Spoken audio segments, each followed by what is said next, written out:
Hey there, Mike Kinnett here from Prostatis. If you're new to the channel, welcome. We simplify retirement so you can keep more of what you've earned, protect it from unnecessary taxes, and build a plan that actually works when you need it the most. Now today, we're clearing up some questions we hear all the time. What's the difference between a 401k and an IRA, and which one should I be using? On the surface, they may sound similar. Both are retirement accounts for sure, and both offer tax advantages, but under the hood, they're very different, and understanding these differences can have a huge impact on your retirement income, your tax bill, and even how much flexibility you have later in life. So let's start with the 401ks, and we're talking 401ks, 403bs, 457s, any of those employer-sponsored plans, and it's often your first tool for retirement savings. Now in 2025, the contribution limit is $23,500 with catch-up provisions if you're over 50. Now the real perk, employer matching. That's free money, and I want to repeat that. Free money, and we always have to encourage people to capture every dollar. It doesn't make sense. Someone's giving you free money and you have to fight them to actually get their free money. But 401ks do have their limits.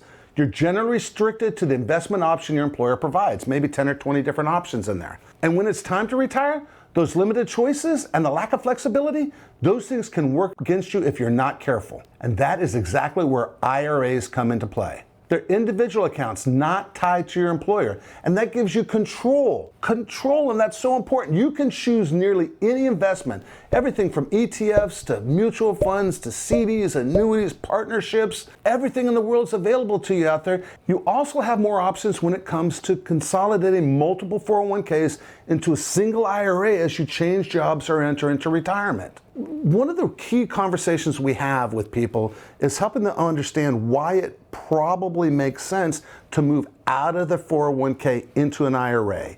And there's always pros and cons, but at the end of the day, a 401k might have 10 or 20 choices of what to invest in. For better, for worse, the IRA, literally thousands. Everything's from stocks, bonds, mutual funds, preferred stocks, ETFs, annuities, CDs, fixed index annuities. You can buy gold, you can buy real estate. There's so many choices in there. Maybe paralysis by analysis, but nevertheless, so many more choices. I don't know if you recognize this, but your 401k actually has an advisor attached to it. And I would ask you, because we talk to our clients as they're coming in the door, most of them have never met the advisor that's attached to the account. So you can actually talk to somebody who might know something about investing, because clearly the 401k advisor, he never talked to you. Maybe he talks to you as you're getting ready to retire because he wants to retain the assets. So that's another reason. You get to choose who you want to talk to. Fees are important, right? 401k fees, now these are hidden. It's hard to find them.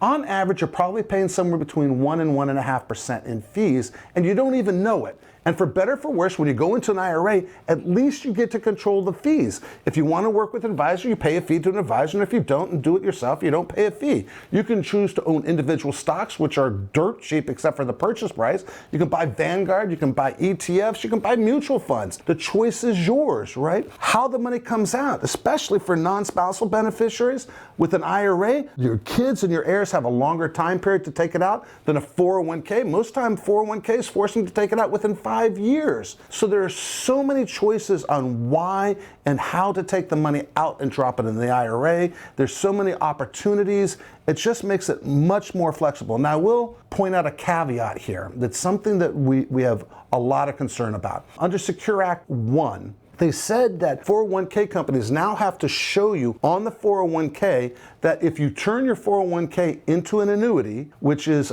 basically you're giving your money to an insurance company and the insurance company is guaranteeing an income stream for you. And most of us saved money all these years to create income streams. We're going to use it during retirement. That makes sense. Here's the problem with these new documents. 401k comes out, has a statement on there that says if you give the insurance company all your money, you're going to get, I don't know, $5,000 a month for the rest of your life. That sounds really good, but what you didn't see in the small print is that $5,000, the day you die, you get hit by that proverbial pickle truck and pass away. That $5,000 and every dollar in that account gone. You get your first $5,000 check, you get hit by a pickle truck on the way to the bank to cash it, all the money's gone.